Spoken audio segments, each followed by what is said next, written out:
Top quality और consistent performance के लिए सिर्फ सिल्वर पंप्स एंड मोटर्स, नाम याद रखना।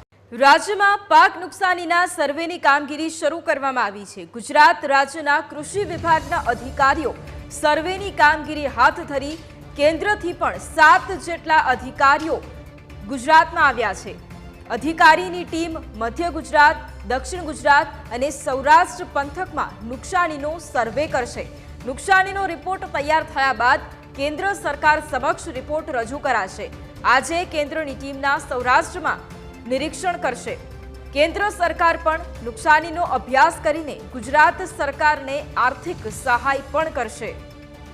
તો રાજ્યમાં પાક નુકસાનીના સર્વેની જે કામગીરી તે શરૂ કરવામાં આવી છે।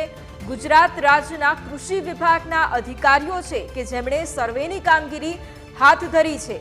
કેન્દ્રથી પણ 7 જેટલા અધિકારીઓની ટીમ છે કે જે ગુજરાતમાં તેમના ધામા છે અને અધિકારીની ટીમ મધ્ય ગુજરાત, દક્ષિણ ગુજરાત અને સૌરાષ્ટ્ર પંથકમાં નુકસાનીનો સર્વે કરશે। નુકસાનીનો રિપોર્ટ તૈયાર થયા બાદ સરકાર સમક્ષ રિપોર્ટ પણ રજૂ કરવામાં આવશે અને આજે કેન્દ્રની ટીમના સૌરાષ્ટ્ર પંથકમાં નિરીક્ષણ પણ કરશે। કેન્દ્ર સરકાર પણ નુકસાનીનો અભ્યાસ કરી અને ગુજરાત સરકારની આર્થિક સહાય પણ કરશે।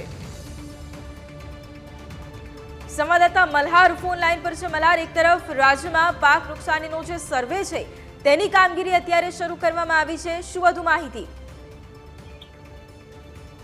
વૈભવી, નજર કરવા જઈએ તો રાજ્યમાં જે રીતે ભારેથી ભારે વરસાદ થયો હતો, ખાસ કરીને મધ્ય ગુજરાત, દક્ષિણ ગુજરાત અને સૌરાષ્ટ્ર પંથકમાં જે ભારે વરસાદ થયો હતો જેના કારણે ખેડૂતોના ઉભા પાકને નુકસાન થયું હતું।